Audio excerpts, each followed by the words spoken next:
दुवन्नी प्रसाद को अपनी मूंछों पर बड़ा घमंड था, और होता भी क्यों नहीं। पूरे डुमरियागंज में उनके जैसी मूंछें किसी की न थी। डुमरियागंज की शान थी उनकी मूंछें। यहाँ तक कि शहर के मेयर ने उन्हें गांव की शान नाम की उपाधि दी थी। दुवन्नी सेठ अपनी मूंछों के लिए विदेशों से तेल मंगवाता था। एक बार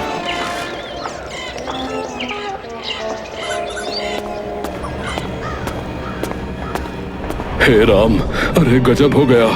जिस एजेंट से मेरा तेल आता था वो तो भगवान को ही प्यारा हो गया। अब मेरी मूंछों के लिए तेल कहां से आएगा? हे राम। तेल की टेंशन में दुवन्नी बीमार पड़ गए। बात गांव में फैल गई।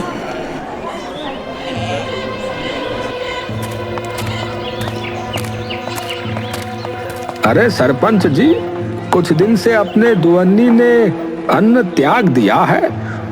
अच्छा, फल तो खाता है या फिर वो भी छूट गया है?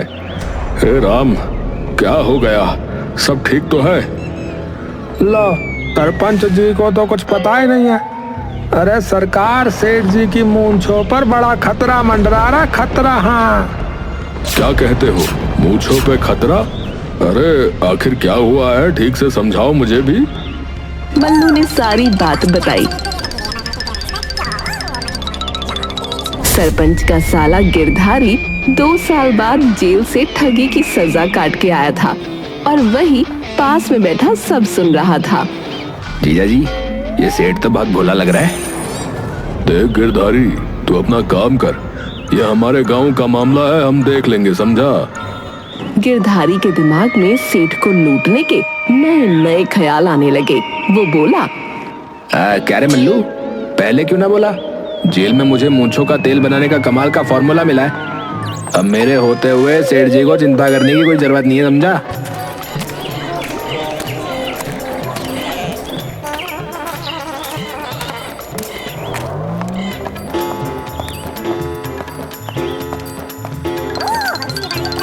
मल्लू ने सारी बात सेठ को बतला दी। सेठ के अंदर जान आ गई। गिरधारी को इज्जत से बुलवाया गया।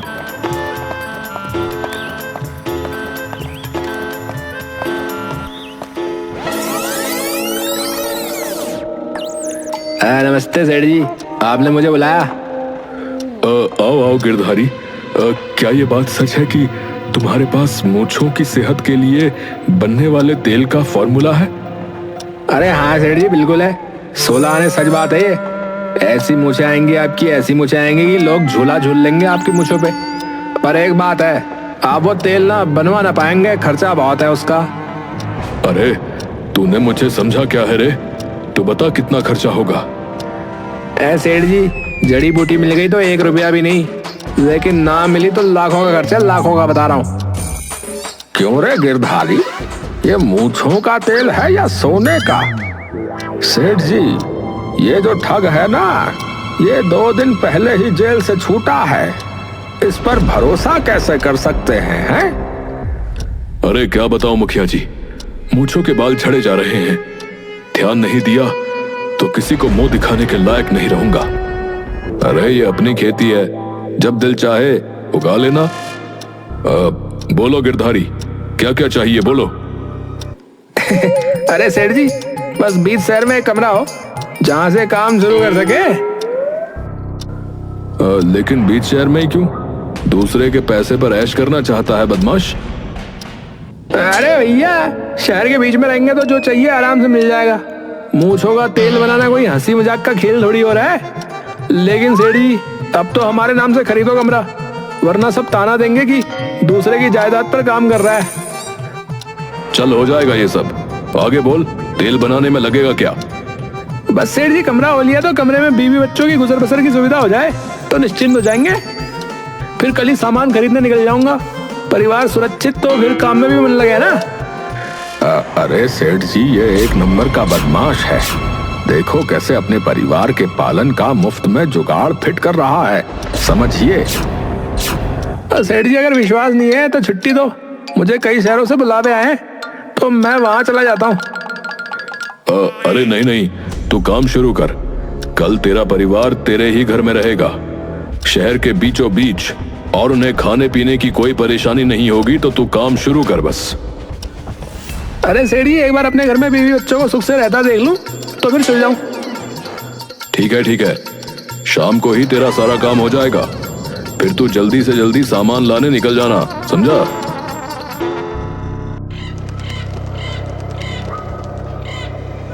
शाम को चालक गिरधारी का परिवार घर पहुंच गया और समय पर खाना भी आ गया।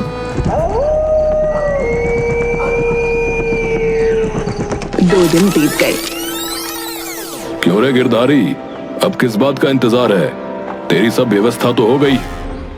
अरे क्या बताऊं सेठ जी, बेटे को स्कूल भेजना है, पर अब हर बात पर आपसे तो कह सकते नहीं। उसी की व्यवस्था में लगाऊं, होते ही निकल जाऊंगा।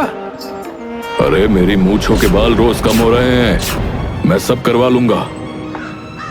लेकिन सेठ जी, तेल बनते ही आप सब वापस ले लोगे, इसी चिंता में हूँ। अरे मेरे भाई, ये सब जीवन भर चलता रहेगा, तू चाह तो सही एक बार। अरे सेठ जी, पत्नी कहती है कि उसे पक्के कागज चाहिए। कोई कला करके बेइज्जती कर दे तो क्या होगा, फिर बताओ। अरे मेरे बाप, तू काम करना तो शुरू कर, मेरी मूंछों के बाल झड़ने जा रहे हैं।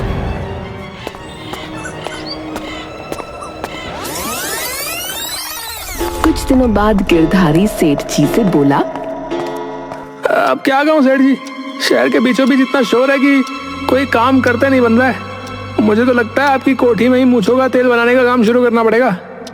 हाँ, तो देर कैसी, मैंने कब मना किया है? आज से ही काम शुरू कर दे तू, है? आजा। लेकिन सेठ जी, मेरे हाथों से तो काम तभी होता है जब वो जगह सचमुच काम की जगह होती है। तू कहना क्या चाहता है?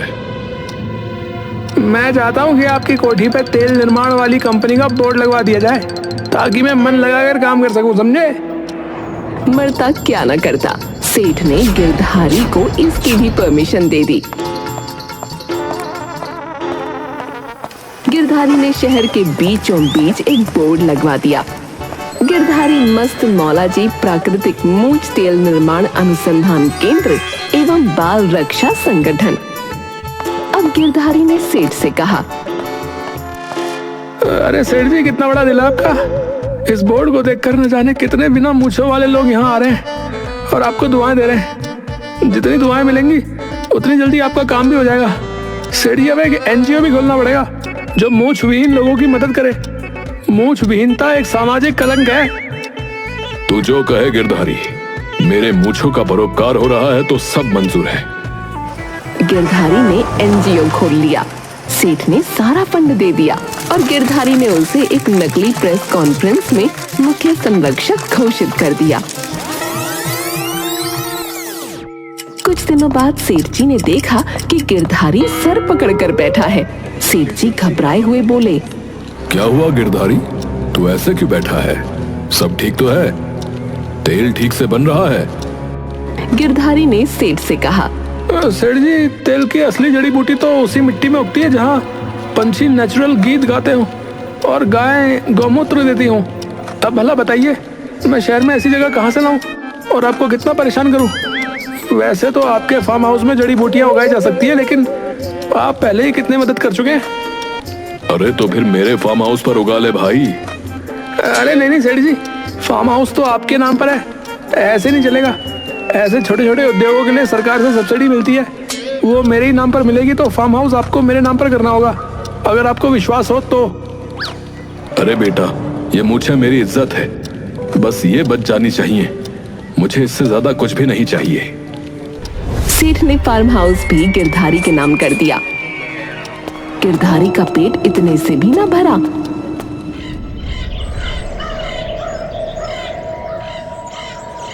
अब गिरधारी ने अपने एक पाखंडी दोस्त को एक नकली ज्योतिषी बनाकर फार्म हाउस में बुलवाया।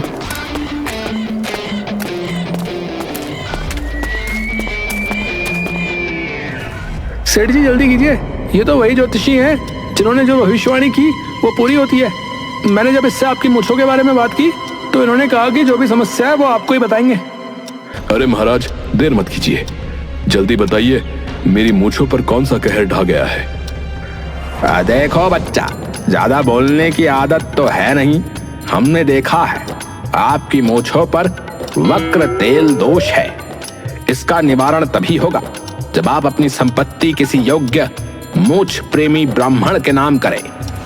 भला अब मैं मूछ प्रेमी ब्राह्मण कहां से लाऊंगा? सेठ जी वैसे बुरा ना माने तो ब्राह्मण तो मैं भी हूँ, और आपकी मूछों से मुझे बहुत प्यार है। आप कहें तो आज से मैं आपकी तरह मूछें रख लेता हूँ। हाँ हाँ, जब तक मेरी मूछ पहले जैसी नहीं हो जाती, केवल तब तक तू अपनी मूछें बढ़ा ले। सेठ ने रोते हुए सारी जमीन जायदाद गिरधारी के नाम कर दी। सेठ जी आपके फार्म हाउस में जड़ी बूटियां उगने लगी हैं। 2-3 महीने में ही तेल बनकर तैयार हो जाएगा।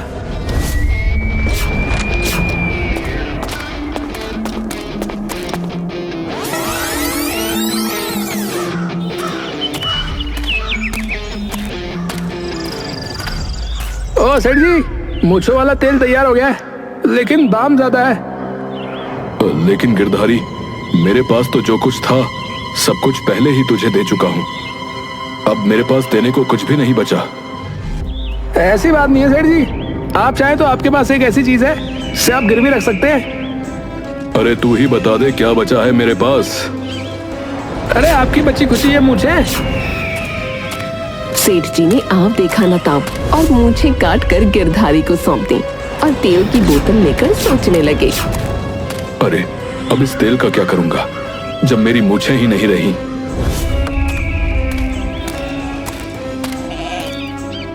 कि दूसरी तरफ गिरधारी ने सेठ साहब की मूछों को एक सोने के डब्बे में जड़वाकर सजा दिया। अब उनकी मूछों को देखने देश विदेश से लोग आने लगे, और जब सेठ साहब को कभी कभी अपनी मूछों की याद आती तो वो भी गिरधारी के घर जाकर अपनी मूछों को देखते। मुखिया के बेटे ने गिरधारी की सारी बेईमानी अपनी आंखों से देखी थी। सेठ बड़े ही दयालु थे, इसलिए मुखिया के बेटे ने उनकी मदद करने की प्रतिज्ञा कर ली। मुखिया के बेटे ने अपने पुलिस अफसर दोस्त को बुलाया और पूरे गांव में ये बात फैला दी कि सेठ ने गिरधारी के कारण आत्महत्या कर ली।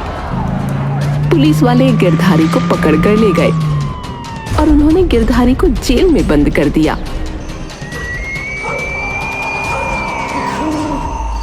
रात को अचानक जेल का दरवाजा खुला और गिरधारी को दिखाई दिया कि सेठ बड़ी बड़ी मूछें लगाए खड़ा है और कह रहा है, क्यों गिरधारी, तू मेरी कोठी वापस करेगा या तुझे भी अपने साथ ले जाऊं? गिरधारी डर के मारे जोर जोर से चिल्लाने लगा।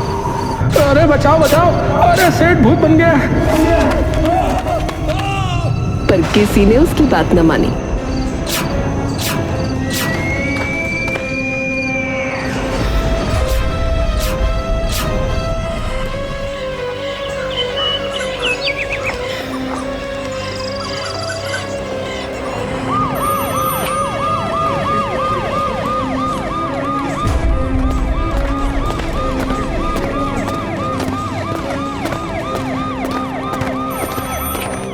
उसने ये बात जब मुखिया जी को बताई तो मुखिया जी ने कहा, देख गिरधारी, तूने सेठ को बहुत कष्ट पहुंचाया है। ऐसे में उनकी आत्मा को शांति नहीं मिलेगी।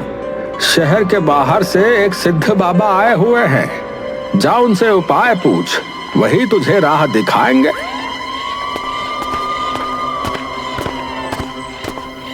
गिरधारी बाबा के पास पहुंचा और उनके पैर पड़कर बोला, बाबा मुझे बचा लो, बड़ी भूल हो गई मुझसे।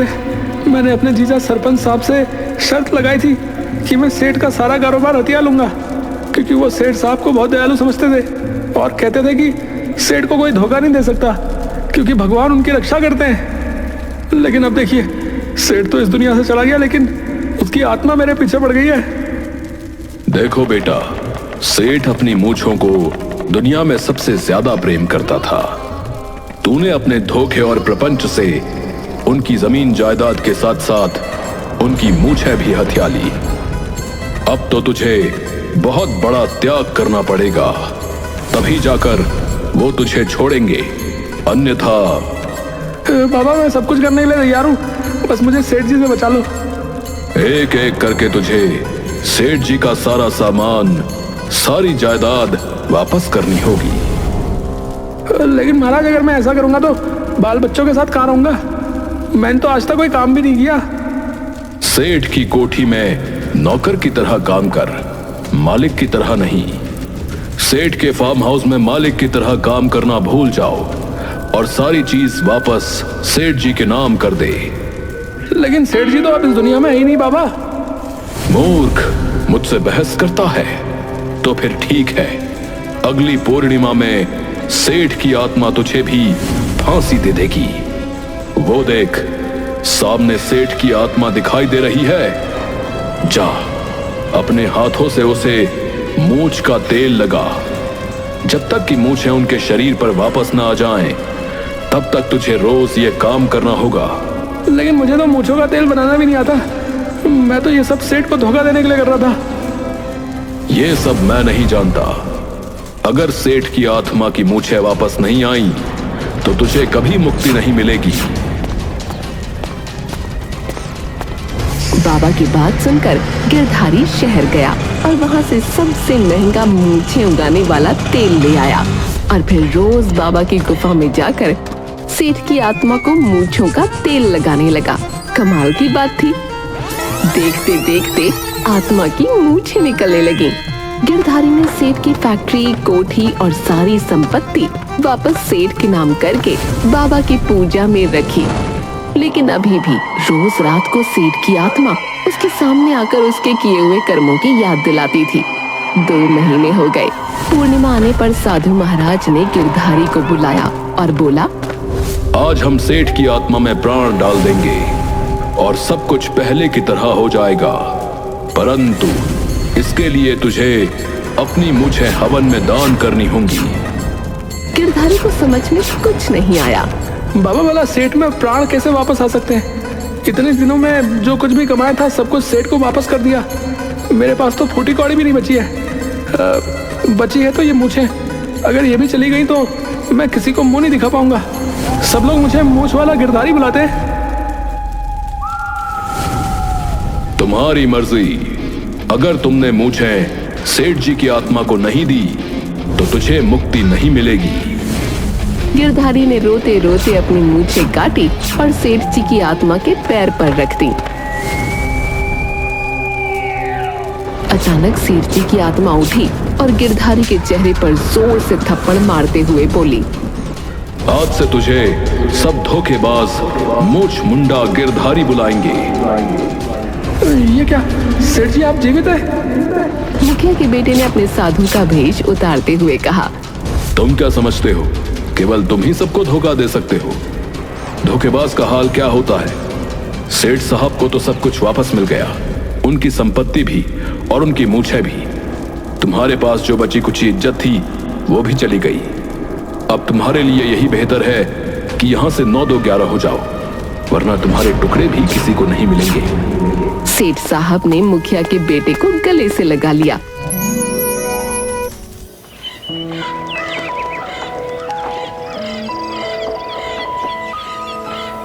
और मुखिया के बेटे ने सेठ साहब को सोने के डब्बे में उनकी जड़ी हुई मूंछें पकड़ा दी और लीजिए, आज तक आपकी मूंछें गिरवी थी, आज मैंने आपकी मूंछें छुड़ा ली। सभी गांव वाले जोर जोर से तालियां बजाने लगे और गिरधारी हमेशा के लिए गांव से चला गया।